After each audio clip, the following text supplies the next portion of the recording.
They said I was too much to handle, too old, too broken, so they left me in a nursing home and walked away.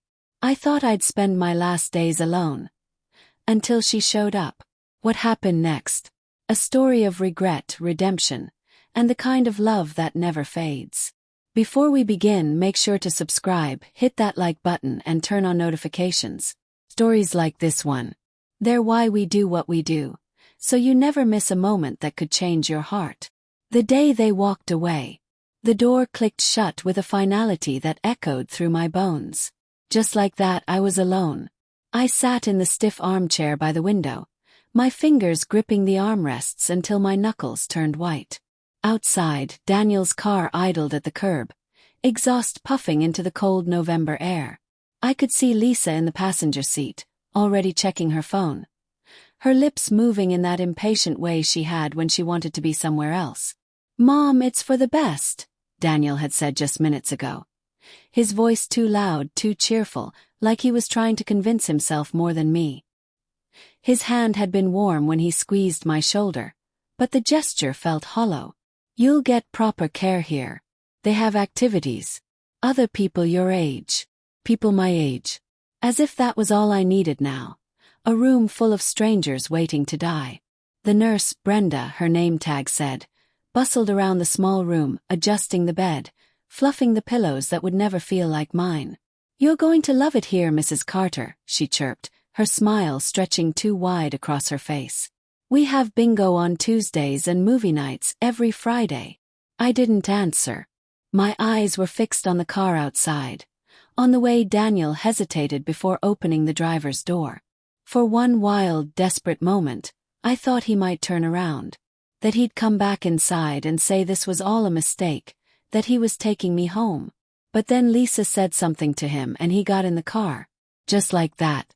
The engine roared to life, tires crunching over gravel as they drove away. Taking my life with them. Brenda kept talking, her voice fading into background noise as I took in my new home. The walls were beige, that awful sterile color that hospitals used, like they were trying to erase any personality. The bed had rails, like I was some child who might roll out in the night. And the smell, antiseptic and industrial cleaner, with something darker underneath. The scent of loneliness. "Your roommate is Martha," Brenda said, gesturing to the other side of the room where an ancient-looking woman snored loudly, her mouth hanging open. "She's a real sweetheart once you get to know her." I swallowed hard, my throat tight. This was it. This was where I would die. In this beige room, with a stranger's snores as my lullaby. The first night was the worst. Martha's snores turned out to be more like foghorns, loud enough to rattle the window panes. The bed was too hard, the sheets too stiff. Every time I closed my eyes, I saw Daniel's face as he walked away. Morning came eventually, pale sunlight filtering through the blinds. A different nurse, younger, quieter, brought breakfast. Oatmeal that tasted like paste, coffee weak enough to see through. Days blurred together after that. Same routine, same faces, same crushing loneliness. The other residents shuffled through the halls like ghosts, their eyes empty. Some had family who visited on Sundays, all forced smiles and pitying glances. But most of us, we were the forgotten ones. I stopped looking at the calendar, stopped caring what day it was.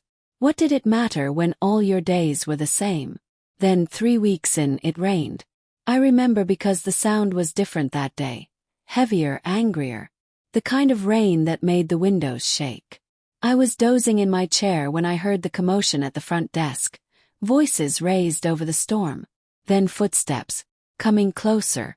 When I looked up, she was standing in the doorway, rainwater dripping from her coat, her hair plastered to her face. Blair. My breath caught in my chest. 10 years. 10 long years since I'd seen my daughter. Since the fight. Since I'd taken Daniel's side in the divorce, thinking I was keeping what was left of our family together. She looked older. Course she did. But her eyes were the same, that deep brown I'd know anywhere.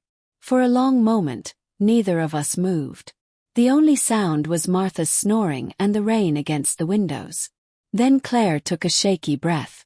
"Hi, Mom." 2 words. That was all it took to shatter the wall I'd built around my heart. I wanted to say something. To scream at her for leaving. To beg her forgiveness.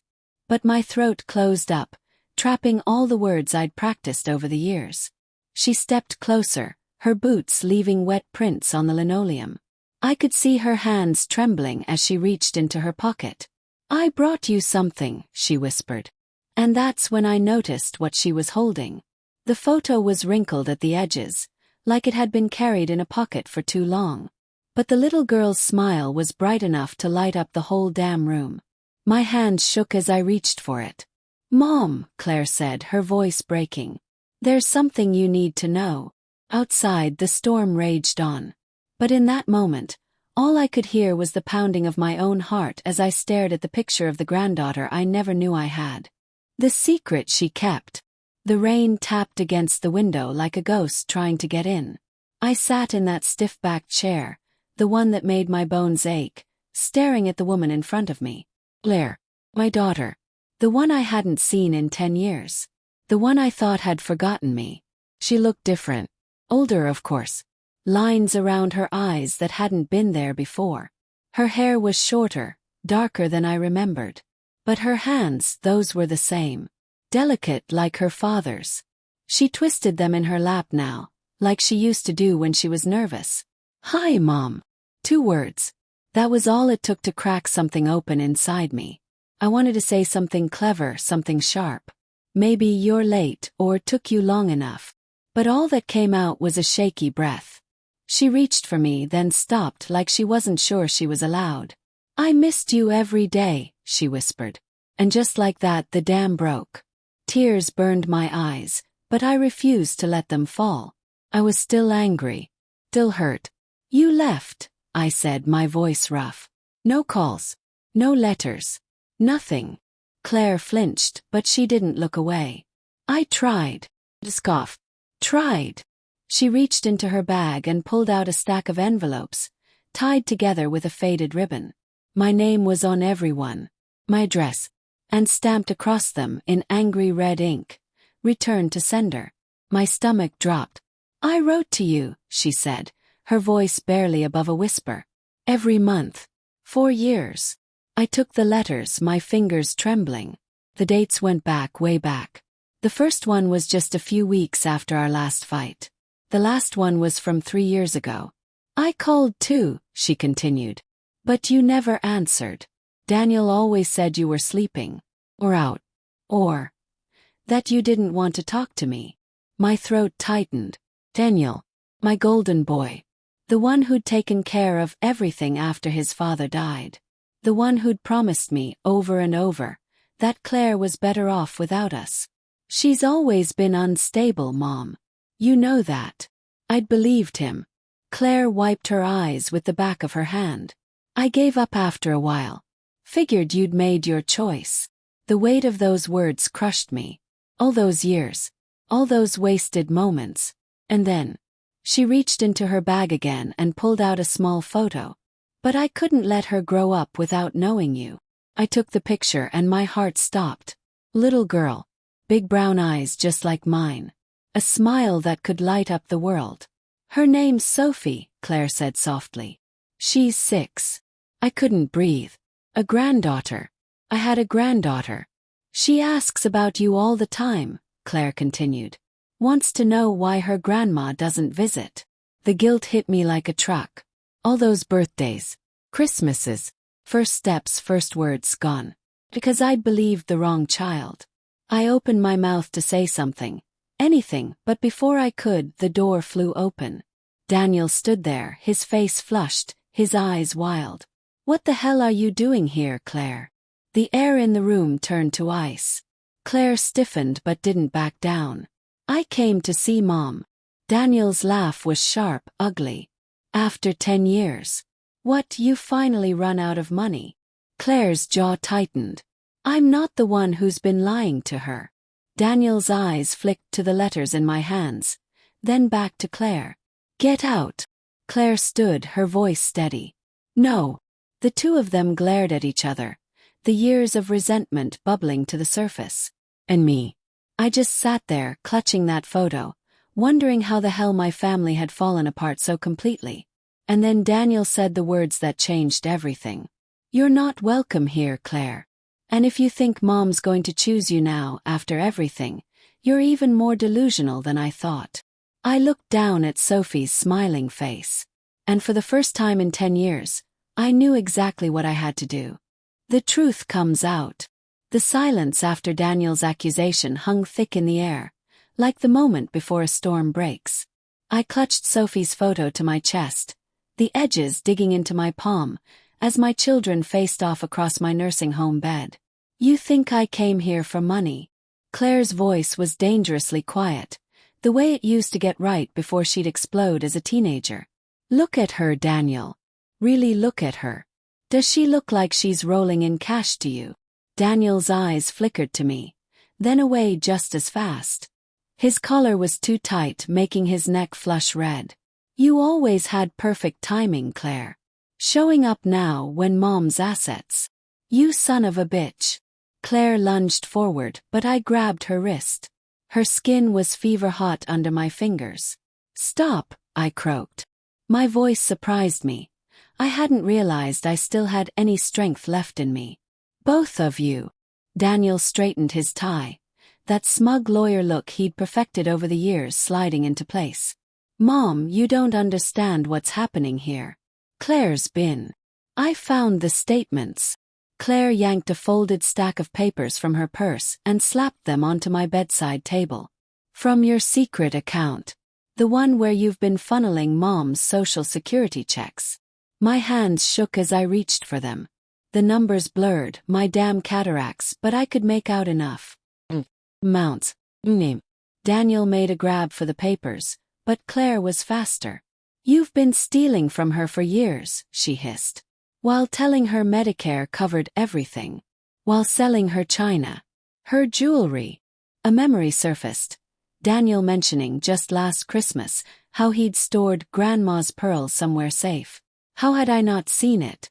"That's not what happened," Daniel snapped, but his left eye twitched the way it always did when he lied.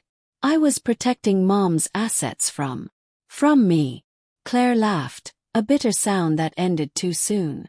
"Newsflash, Danny. I haven't taken a dime from this family since I was 23. Unlike you." I stared at my son, my firstborn, the child I'd rocked to sleep, the boy who'd brought me dandelions like they were roses, and didn't recognize him. The expensive watch peeking out from his cuff. The leather shoes that probably cost more than my monthly rent at this place. "Daniel." My voice barely made it past the lump in my throat. "Is this true?" For a second, just a second, his mask slipped. I saw the little boy who'd cried when his goldfish died. Then it was gone. "Mom, you don't understand finances," he said smoothly, reaching for my hand. Pulled away. "With your dementia." "I don't have dementia." The shout surprised us all, Martha included. She snorted awake across the room. Claire knelt beside me, her hands steady on mine. "Mom, look at me." Her eyes were wet but clear. "Do you remember signing any papers giving Daniel power of attorney?" I searched my memory. The fog of medications, the endless doctor visits. Just some forms at the bank last year. He said it was so he could help pay my bills if I got sick. Claire's face went pale. "Oh my God. He's been liquidating your assets." She whirled on Daniel. "You forged her signature, didn't you? That's why you panicked when I showed up. You're not done stealing from her yet." Daniel's phone buzzed. He glanced at it, Lisa probably, and something in his face hardened. "This is ridiculous. Mom needs professional care. You're getting her worked up over nothing." "Nothing." Claire's voice cracked. "You left her here to rot while I what?" Daniel advanced on her, his shadow falling across us both. "Took care of everything. Paid her bills. Dealt with the doctors. Where were you, Claire? Off playing house with your..." The door creaked open. All three of us turned. A small figure stood in the doorway, backpack dangling from one shoulder, rain boots leaving wet prints on the floor. "Mommy!" The little girl, Sophie, looked from Claire to Daniel to me, her brow furrowed. The lady at the desk said Grandma was in here. The room held its breath. Then Sophie smiled. My smile, the same gap-toothed grin I'd seen in my own childhood photos, and held out a crumpled paper. I drew you a picture. Daniel made a strangled noise. Claire reached for her daughter, but Sophie was already climbing onto my bed, her small hands pressing the drawing into mine. Stick figures, a big one, a medium one, a little one, all holding hands. I made it for when you come home with us, Sophie announced, as if it were the simplest thing in the world. And just like that, the dam broke. Tears streamed down my face as I gathered my granddaughter into my arms, breathing in the scent of crayons and rain. Over her shoulder, I saw Claire's resolve harden as she turned to Daniel. Pack her things, she said, quiet but steel-strong. We're leaving.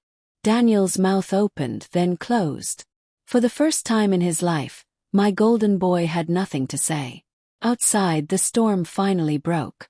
Rain lashed the windows as Martha let out a particularly loud snore.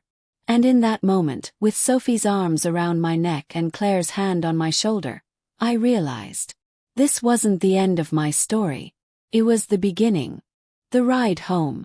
The rain had slowed to a drizzle by the time we stepped outside, but the air still carried that electric charge that comes after a storm. I clutched Sophie's drawing in one hand and Claire's arm in the other, my legs trembling like a newborn colt's. After 6 months in that place, just breathing real air felt like a rebellion. Daniel stood on the nursing home steps. His expensive shoes splashed with mud. "Mom, you're not thinking clearly," he said, but his voice lacked its usual conviction. The way his eyes kept darting to Sophie, taking in her resemblance to me, to Claire, to the family he'd tried to erase, told me everything I needed to know. Claire tightened her grip on my suitcase. "Say goodbye to your brother, Sophie." Sophie, perched on my hip like she'd always belonged there, waved solemnly. "Bye, Uncle Danny." The title hit him like a physical blow. I saw the moment it cracked through his carefully constructed armor. His jaw twitched, his shoulders slumped. For a heartbeat, I almost pitied him. Then I remembered the forged signatures, the stolen heirlooms, the way he'd looked at me these past months like I was already dead. Claire's car, a modest sedan with crayon marks on the back seat, waited at the curb. The passenger door creaked when she opened it, revealing a booster seat already installed beside it. "Your throne, Grandma," she said with a shaky smile. The simple act of buckling the seatbelt felt like a victory. As the engine turned over, I pressed my palm against the fogged window, watching sunset pines shrink in the side mirror. The place had taken so much from me. My dignity, my memories, nearly my family. But it hadn't taken everything. Sophie kicked her feet excitedly. "Can we get ice cream?" Claire met my eyes in the rearview mirror. "Mom." The words settled over me like a warm blanket. After everything, she still called me Mom. "Yes," I said, reaching back to squeeze Sophie's tiny knee. "We can get ice cream." As we pulled into the Dairy Queen parking lot, the same one Claire had begged to visit every afternoon when she was Sophie's age, my daughter's phone buzzed. She glanced at it and stiffened. "Daniel's lawyer," she muttered. "He's contesting the power of attorney." I expected panic. Rage. Instead, a strange calm washed over me. Maybe it was Sophie humming in the back seat. Maybe it was the way Claire's hand found mine, solid and sure. Or maybe it was finally understanding that some battles mattered more than others. "Let him try," I said, surprising us both with the steel in my voice. "I know my own mind." Claire's eyes shone as she squeezed my fingers. "Damn right you do." The ice cream was sweeter than I remembered. Sophie insisted I try her unicorn swirl flavor, giggling when I made a show of stealing a bite. Claire snapped a photo. 3 generations crowded into a sticky booth, our smiles identical. Later, as we turned onto a tree-lined street I didn't recognize, Claire bit her lip. "I should warn you, the house is small. And Sophie's toys are everywhere. And it's perfect," I interrupted as we pulled into the driveway of a blue bungalow with wind chimes singing on the porch. "'Cause it was." Every mismatched chair, every crayon mark on the wall, every photo on the fridge. Claire and Sophie at the beach, Sophie's first day of school, a framed picture of me from before the nursing home that Claire must have kept all these years, whispered the same truth. This was a home. That night, as Claire tucked Sophie into bed, "Grandma's reading my story tomorrow, right?" I stood in the doorway of the guest room, my room, and ran my fingers over the quilt. Hand-stitched. The kind that takes months to make. Claire appeared beside me, holding 2 steaming mugs. "I started it after Sophie was born," she admitted, setting one on the nightstand. "Always hoped." Her voice broke. In the dim light, I saw the girl she'd been, the one who'd believed her mother would always choose her, the one I'd failed. I cupped her face, my thumbs brushing away tears. "I'm here now." And when she hugged me, really hugged me the way she had as a child with her whole heart, I knew we'd both been waiting a decade for this moment. As I settled into bed later, the house quiet around me, I stared at the ceiling and listened to the wind chimes sing. The legal battles would come. The apologies owed. The years to make up for. But right now, in this small room that smelled like lavender and hope, one truth drowned out all others. They'd left me in a nursing home. And my daughter had brought me home. If this story reminded you of someone who deserves a second chance, share it with them today. And don't forget to subscribe for more powerful family stories that prove it's never too late for love to find its way home.